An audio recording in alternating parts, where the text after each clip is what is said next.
자, 오늘 주시는 하나님 말씀을 이제 받겠습니다.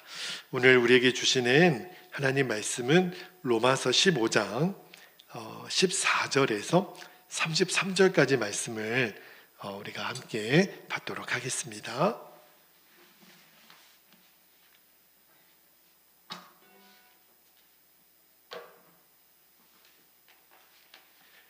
자, 저와 여러분이 한 절씩 교독하여 읽겠습니다. 14절 제가 먼저 읽습니다.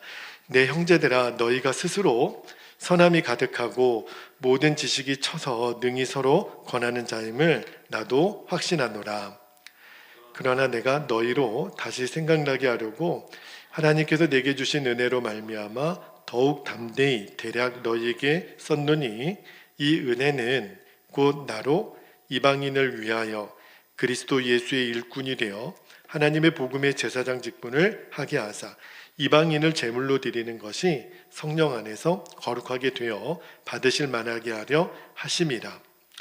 그러므로 내가 그리스도 예수 안에서 하나님의 일을 대하여 자랑하는 것이 있거니와, 그리스도께서 이방인들을 순종하게 하기 위하여 나를 통하여 역사하신 것 외에는 내가 감히 말하지 아니하노라. 그 일은 말과 행위로, 표적과 기사의 능력으로, 성령의 능력으로 이루어졌으며, 그리하여 내가 예루살렘으로부터 두루 행하여 일루리곤까지 그리스도의 복음을 편만하게 전하였노라. 20절 또 내가 그리스도의 이름을 부르는 곳에는 복음을 전하지 않기를 힘썼노니, 이는 남의 터 위에 건축하지 아니하려 함이라. 기록된 바 주의 소식을 받지 못한 자들이 볼 것이요 듣지 못한 자들이 깨달으리라 함과 같으니라. 그러므로 또한 내가 너희에게 가려하던 것이 여러 번 막혔더니, 이제는 이 지방에 일할 곳이 없고 또 여러 해 전부터 언제든지 서모다로 갈 때에 너희에게 가기를 바라고 있었으니, 이는 지나가는 길에 너희를 보고 먼저 너희와 사귐으로 얼마간 기쁨을 가진 후에 너희가 그리로 보내주기를 바람이라. 그러나 이제는 내가 성도를 섬기는 일로 예루살렘에 가노니, 이는 마게도냐와 아가의 사람들이 예루살렘 성도 중 가난한 자들을 위하여 기쁘게 얼마를 연보하였음이라. 저희가 기뻐서 하였거니와 또한 저희는 그들에게 빚진 자니, 만일 이방인들이 그들의 영적인 것을 나눠 가졌으면 육적인 것으로 그들을 섬기는 것이 마땅하니라. 그러므로 내가 이 일을 마치고 이 열매를 그들에게 확증한 후에 너희에게 들렀다가 서번하러 가리라. 내가 너희에게 나아갈 때 그리스도의 충만한 복을 가지고 갈 줄을 아노라. 형제들아, 내가 우리 주 예수 그리스도와 성령의 사랑으로 말미암아 너희를 권하노니, 너희 기도에 나와 힘을 같이하여 나를 위하여 하나님께 빌어 나로 유대에서 순종하지 아니하는 자들로부터 건짐을 받게 하고, 또 예루살렘에 대하여 내가 섬기는 일을 성도들이 받을 만하게 하고, 나로 하나님의 뜻을 따라 기쁨으로 너희에게 나아가 너희와 함께 편히 쉬게 하라. 33절 함께요. 평강의 하나님께서 너희 모든 사람과 함께 계실지어다. 아멘. 아멘. 하나님 말씀입니다. 자, 이제 오늘로 로마서 15장 이제 말씀을 마무리하기를 원하는데, 오늘 설교 제목이 18절 중간에 나와요. 나를 통하여 역사하신 것 외에는 내가 감히 말하지 아니하노라. 바울의 고백인데 오늘 설교 제목으로 정해 보았습니다. 여러분, 이제 앞으로 여러분들이 이제 교회 생활을 하다 보시면 주님과 또 몸된 교회를 위하여 열심히 섬기시고 또 봉사도 많이 하시게 되는데, 근데 여기에 딱 보면 두 부류로 나누게 됩니다. 첫 번째 종류는요, 하나님과 교회를 위해서 열심을 다해서 진짜 내가 할 수 있는 최선을 다해서 섬기는 사람이 있어요. 너무너무 귀하죠. 왜냐하면 얼마나 그 열심이 뜨겁던지 너무너무 교회로서는 귀한 사람인데, 근데 또 다른 유형의 열심히 일하는 사람이 있는데, 어떤 부류냐면 내가 열심히 일하는 게 아니라 예수님께서 나를 통해서 일하시는 유형이 또 하나가 있어요. 언뜻 보면 비슷하게 보여요. 둘 다 열심히 하는데 한 사람은 내 열심으로 뭔가 사역을 감당하는 거고 또 한 부류는 예수님이 나를 통하여 일하시는 거예요. 비슷하지만 여기는 굉장히 중요한 차이가 있습니다. 먼저 여러분, 내가 예수님 위해서 최선을 다해서 열심히 충성하는 사람들 있죠. 지금 우리 교회에서 사역하는 사람들이 대부분 여기에 들어갑니다. 선한 열심 자체는 너무너무 귀한 거죠. 그런데 참 아이러니하게 이렇게 열심이 많고 열심히 특심이 있는 분들이 이상하게 또 교회 문제도 많이 일으키는 걸 보면 이거를 진짜 어떻게 설명할지 모르겠어요. 그죠?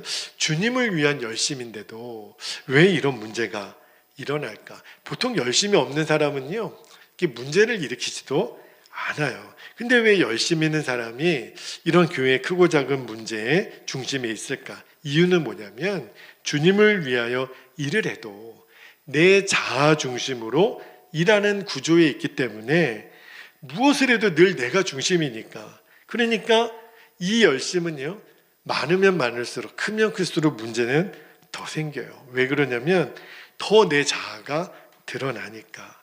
근데 하나님은 그거를 절대로 원하지 않으세요. 하나님이 원하시는 거는 어떤 구조냐면 예수님이 나를 통하여 역사하시는 거예요.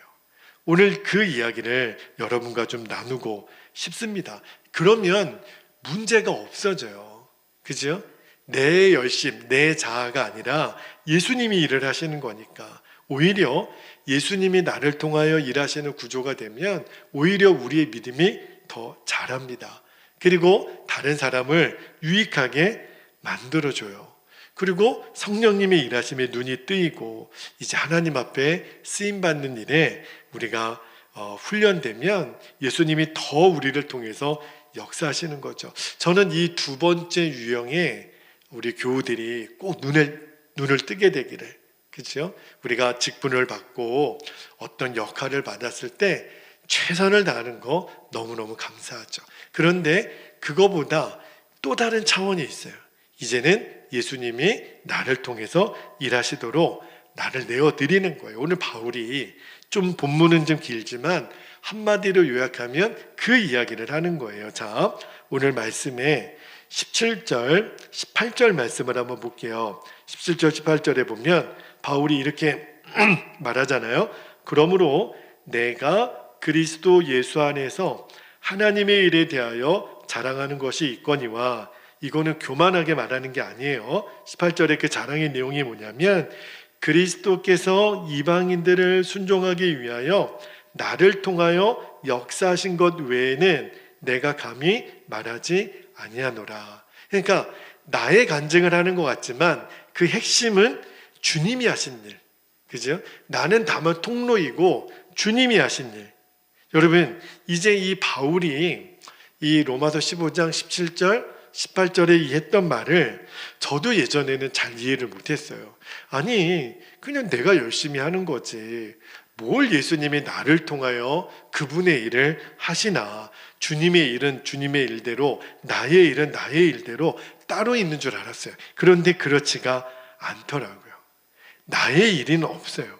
주님이 나를 통해 주님의 일을 하시는 거예요. 그러니까 여러분, 이제부터 우리가 임명장을 받고 어떤 역할을 받았을 때 이제는 이런 고백하는 것은 하나님이 더 긴장해요. 이런 분들이 있죠. 내 이 한 몸 불살라서 이 한 몸 바쳐가지고 죽도록 충성하겠습니다. 오히려 하나님이 더 걱정이 되세요. 아니, 도대체 어떻게 감당하려고. 이제 우리는 어떤 역할을 맡았을 때도 이렇게 고백할 줄 알아야 돼요. 주님이 나를 통해 일하시기를 원합니다. 주님이 하실 것입니다. 그러면 문제가 일어나지 않아요. 주님이 그 자세를 기뻐하세요. 그러니까 바울은요, 그의 서신서를 잘 읽어보면 늘 입만 열면 주님이 나를 통해 역사하셨다, 내가 뭔가를 했다라고 하는 말은 하나도 없어요.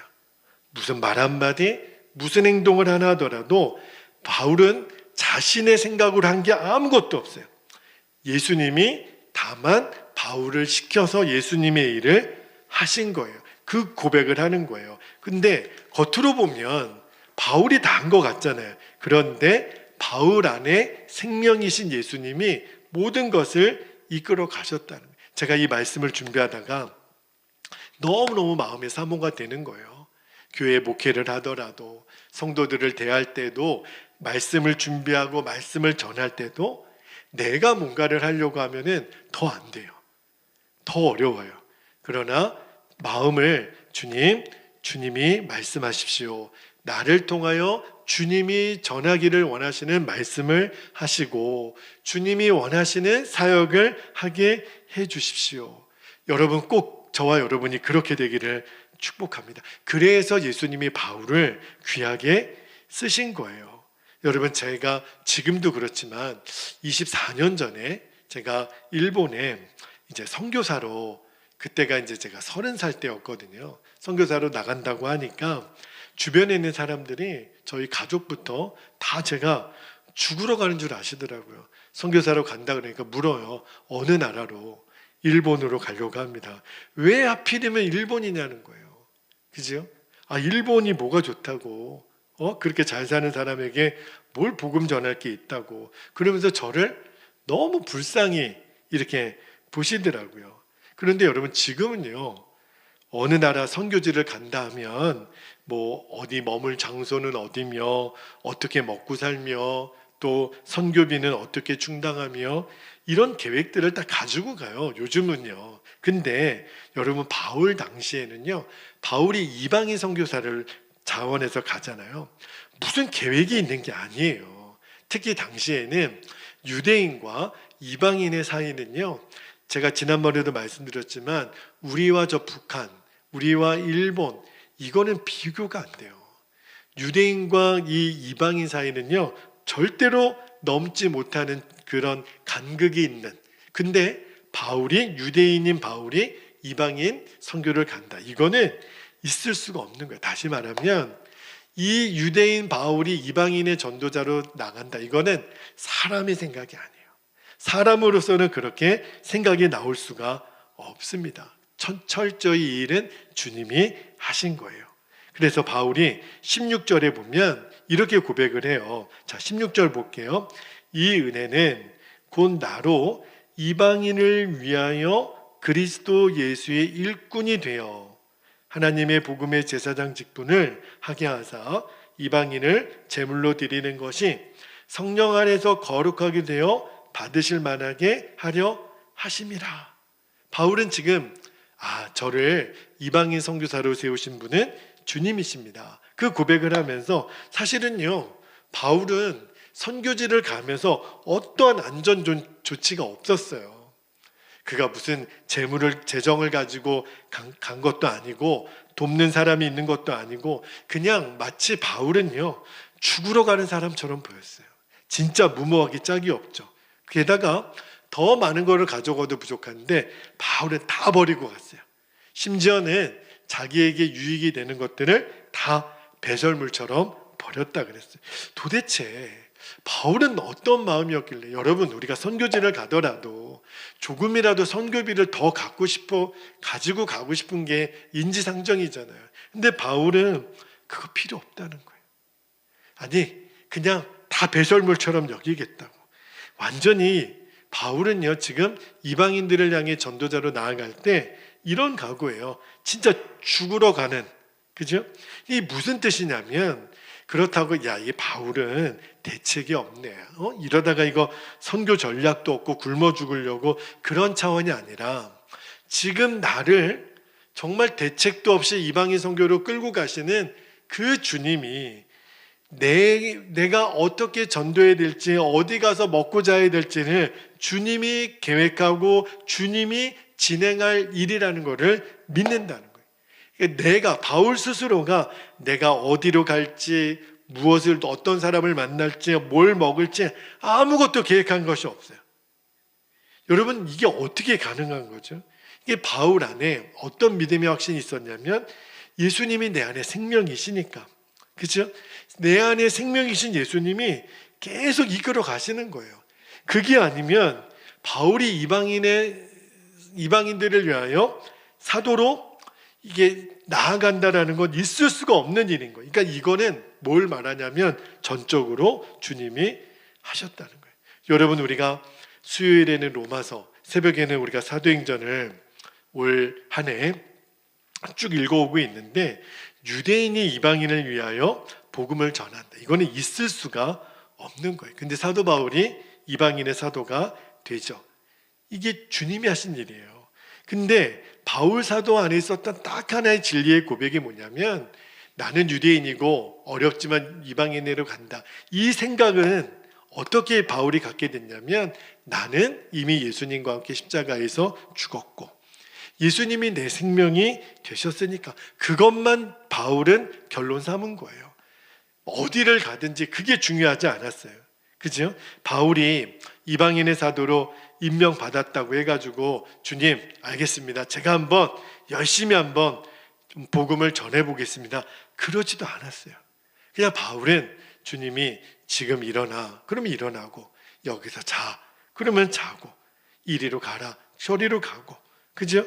그러니까 계속해서 바울은 성령님께서 인도하시는 대로 꼭 한 걸음씩 갔어요. 두 걸음도 아니고 한 걸음씩. 여러분, 이게 굉장히 중요합니다. 우리는 자꾸 뭔가 선명한 계획, 뭔가 이렇게 눈에 확 보여지는, 뭔가 안전하고 대책이 있는 그런 계획들을 우리는 늘 꿈꾸지만, 그런데 하나님이 일하시는 방법은 참 놀랍게도 한 걸음씩만 인도하세요. 또 한 걸음. 나만 보고 여기까지. 광야에서 만나로 매일 하루에 한 번씩 이스라엘 백성들을 먹이신 것처럼, 그 무리를 걷는 베드로에게 예수님이 내려오라, 걸으라, 한 걸음씩. 그죠? 한 걸음씩 주님은 우리를 인도하세요. 그렇게 하나님이 바울의 삶 전체를 인도하신 거예요. 그래서 바울이 이렇게 고백을 한 거예요. 내가 한 것이 아니라 그리스도께서 나를 시켜서 역사하신 것뿐입니다. 그렇죠? 이거는 바울이 지나치게 겸손하여 이렇게 말한 게 아니라 실제예요. 그러면서 오늘 20절에 보면 바울이 이런 고백을 합니다. 20절 볼게요. 20절에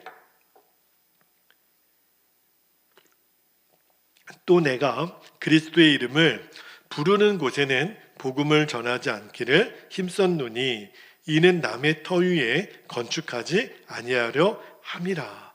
여기 남의 터 위에 건축하지 아니하겠다. 이게 무슨 말이냐면, 이미 복음이 전해진 곳이라면 굳이 또 전할 필요가 없고 전하지 않은 곳으로 나는 가겠다. 왜 그러냐면, 바울의 마음에는요, 자기의 이름을 내고자 하는 욕심이 1도 없었어요. 그죠? 그러니까 바울은 어느 곳에서 바울이 이런 역사를 일으켰다, 대단한 사역을 했다. 그죠? 여러분, 저도 그래요. 목회자 그러면 목회 잘한다는 소리 듣고 싶고, 제가 뭔가 해서 대단한 열매가 있는 이야기, 다 사람은 그런 마음에 칭찬과 또 인정을 받고 싶은 마음이 있는데, 지금 바울이 뭘 고백하냐면 그게 아무것도 중요하지 않다라는 거예요. 왜냐하면 나의 모든 사역을 이끄시는 분은 주님이시니까. 여러분, 사람은 다 쉽게 일하고 뭔가 좀 편하게 하고 싶은 욕구가 있는 게 인지상정이잖아요. 그런데 사도 바울은요, 예수님이 주인이 되셔서 자꾸 나를 쓰시니까, 그러니까 더 이상 내 자신에 대한 욕구는 필요가 없어요. 내가 어디서 박수를 받든, 어디서 학위를 받든, 어디서 인정을 받든, 내가 이런 감투를 쓰든, 그게 아무것도 바울에게는 문제가 되지 않았어요. 너무너무 놀랍죠. 그런데 오늘 말씀을 쭉 읽어가다 보면 바울이 이제 계속 이방인 전도를 하다가, 우리가 사도행전도 지금 이제 20장에 들어와서 보면 바울이 어디로 가냐면 예루살렘으로 가요. 아직도 이방인 전 지역의 복음이 다 전해진 게 아니에요. 근데 지금 바울이 갑자기 예루살렘으로 돌아가겠다고 오늘 본문에 나옵니다. 이 로마서를 쓰고 있는 중인데 내가 로마로 가고 싶다. 그러면서 22절에 보면 이렇게 고백을 해요. 22절에 그러므로 또한 내가 너희에게 가려 하던 것이 여러 번 막혔더니 그러나 로마로 가고 싶다. 그 이방인들에게 복음을 전하기 위해서 왜 바울이 로마로 가고 싶다고 얘기했냐면 로마가 이방인의 사회의 중심이었기 때문에 그래요. 여러분 당시에 로마에서 그 땅끝이라고 생각했던 지역이 여기에 서버나라고 나와 있는데 스페인이에요. 그러니까 바울은 어떻게 해서든지 거기까지 가야겠다. 왜? 이방인의 사도로 부르심을 받았으니까. 그런데 그렇게 헌신하니까 자꾸 길이 보이는 거예요. 로마가 보이고 그 다음에 스페인까지. 그런데 그 와중에 이제 바울이 예루살렘으로 이제 가고 싶다. 갑자기 이렇게 이야기를 하는 것이 오늘 25절에 나오는데, 자 25절 볼게요. 그러나 이제는 내가 성도를 섬기는 일로 예루살렘에 가노니. 자, 로마로 가고 싶다 그러면서 그 중간에 일단 예루살렘으로 먼저 가기를 원한다 말을 하는데, 거기 보면 성도를 섬기는 일이라고 돼 있어요. 여러분 이방인의 사도로 부름 받았으면 예루살렘으로 뭐하러 갑니까? 그지요? 그런데 여기에 우리가 놓치지 말아야 될 중요한 문제가 하나 있어요. 그것은 뭐냐면 사도 바울의 마음에 이방인들에게 복음을 전해야 되는 것은 늘 사도 바울의 마음에 불붙는 중심이었죠. 그런데 자꾸 예수님께서 바울에게 마음에 부담을 주시는 게 또 하나 있었어요. 그게 뭐냐면 예루살렘 교회, 그죠? 자기가 원래 처음 야고보 사도가 담임 목사님이긴 하지만 그래도 자기의 모교회가 있는 이 예루살렘 교회와 이방인 교회 사이가 하나가 되는 것, 이게 지금 바울의 늘 마음의 부담이었어요. 물론 이방인 선교가 하나님의 뜻인지 알았죠. 성령님께서 계속 그렇게 인도해 주시니까. 그런데 그때만 해도 당시 예루살렘 교회는요, 이방인 선교를 하는 바울을 향하여 이해하는 사람도 있었지만 그렇지 못한 사람이 더 많았어요. 이방인 선교를 왜 해 도대체? 그죠? 유대인에게도 복음을 전할 사람이 많은데, 그죠? 그러니까 예루살렘 교회 안에도 이방인에 대하여 마음이 닫혀 있었거든요. 제가 아까도 말씀드렸지만 일본에 처음 선교사로 자원하여 갈 때도 사람들은 다 이상하게 생각했어요. 일본은 뭐하러 선교하러 가느냐, 그죠? 민족적인 그런 거부감도 있었지만 뭐 잘 먹고 잘 사는 사람들 복음이 필요하겠어? 근데 아니더라고요. 일본에 가보니까 일본은 정말 복음이 필요한 나라고, 그리고 반드시 복음을 전해야 될 나라예요. 하나님이 진짜 마지막 때는 이 한국과 일본과 중국을 통해서 정말 놀라운 복음의 사역을 일으킬 겁니다. 그래서 일본에 먼저 가셨던 우리 이용규 선교사님 같은 분을 필두로 해서, 그때만 해도 사람들은 무모하다 그랬고 일본 선교는 안 된다 그랬고, 그런데 그렇게 10년, 20년, 30년, 40년이 되어 가도록 우리 일본에 있는 형제교회 목사님들이 지금도 복음의 씨앗을 뿌리는데 그 열매들이 점점 맺어지고 있어요. 예루살렘 교회는 처음에 바울이 이방인 선교로 간다 그러니까 다 반대했죠. 그러니까 바울이 얼마나 외로웠겠어요. 우리 일본에 있는 형제교회 목사님들이 딱 그랬어요. 그런데 지금 보니까 바울이 옳았어요. 지금 일본에 있는 우리 형제교회 목사님들이 옳았어요. 왜냐하면 그럴 수밖에 없는 게 예수님이 이끄신 거니까. 내가 원해서 일본에 간 게 아니라 예수님이 우리 목사님들의 마음을 움직이신 거죠. 일본으로 가라. 그러니까 예수님을 따라 사는 삶이 이렇게 중요한 거예요. 시간이 지나니까 이 일이 너무 귀한 일이고 온 열방에 주의 복음이 전해지는 일에 바울이 이렇게 귀하게 쓰임 받았던 것처럼, 여러분 당장 지금 우리 세대에 일본 선교의 열매를 우리가 보지 못하더라도 저는 반드시 하나님께서 일본에 놀라운 부흥을 일으키실 줄 믿습니다. 그때 기억할 거예요. 그때 정말 그 외로움과 열악한 환경을 이기고 복음의 씨앗을 뿌렸던 우리 형제교회 목사님들, 우리 선교사님들의 희생을 후대들이 기억하게 될 날이 반드시 올 것입니다. 우리도 똑같아요. 저와 여러분이 예수님의 십자가 복음을 알았다면 이제는요, 내가 어떤 계획, 내 어떤 주관이 아니라 예수님이 나를 이끄시도록 나를 주님께 계속 내어 맡기는 훈련을 할 줄 알아야 됩니다. 저도 지금 그 훈련을 매일 해요. 내 자신을, 내 재정을, 내 건강을, 우리 교회를, 우리 성도를 제가 매일 제일 많이 하는 기도가 주님께 맡깁니다. 그거밖에는 없어요. 정말 주님께 맡깁니다. 주님이 이끌어 주십시오. 여러분, 사도 바울은요, 그 와중에도 내가 옳은 길을 했다, 예루살렘 교회를 방문했을 때도 절대 자기가 잘났다고 말한 적이 한 번도 없어요. 바울은 왜 지금 예루살렘 교회를 방문하기를 원하냐면 그래야 이방인 교회와 하나가 되니까. 그거는 철저하게 하나님의 마음이고 성령의 역사예요. 여러분, 성령님의 역사는 옳고 그름이 아니라 중요한 것이 하나가 되는 겁니다. 그러니까 어떤 것이 성령의 역사인지 우리가 분별하는 방법은 하나가 되는 것을 보는 거예요. 그런데 이 와중에 어떤 일이 벌어졌냐면, 아까 내가 성도를 섬기는 일로 예루살렘에 갔다 그랬잖아요. 그때 당시 어떤 일이 딱 벌어졌냐면 예루살렘에 흉년이 든 거예요. 기근이 드니까 얼마나 먹을 게 필요하고 돈이 필요하겠어요. 그래서 세상에 이방인 교회가 예루살렘 교회 성도들을 위하여 구제헌금을 한 거 있죠. 바울이 그때 알았어요. 아, 이게 하나님의 뜻이구나. 원래는 내가 로마로 가고 스페인으로 가는 것이 바울의 계속 계획이었. 그게 급하죠. 그러나 주의 성령께서 일단 지금은 구제헌금을 가지고 어디로요? 예루살렘으로 가라는 거예요. 왜요? 예루살렘 교회 성도들에게 바울이 선교헌금을, 이제는 선교지 교회에서 선교헌금을 보낸 거 아니에요. 그러니까 예루살렘 교회 성도들이 이게 도대체 어디에서 난 돈입니까? 이 음식이 어디에서 난 것입니까?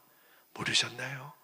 이방인 교회 성도들이 마음을 모아서 이렇게 헌금해서 우리 본교회로 보내준 겁니다. 아, 그런가요?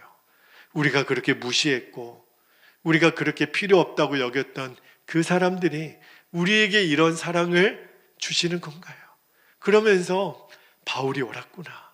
성령님에 이끌려 이방인의 사도로, 이방인들에게는 복음이 필요 없고 지옥의 불쏘시개인 줄만 알았던 그 사람들로부터, 그렇게 생각했던 그 대상으로부터 우리가 이런 섬김을 받다니, 우리가 이런 사랑을 받다니, 완전히 예루살렘 교회 성도들의 마음이 이제는 그들의 선교관이 완전히 바뀐 거예요.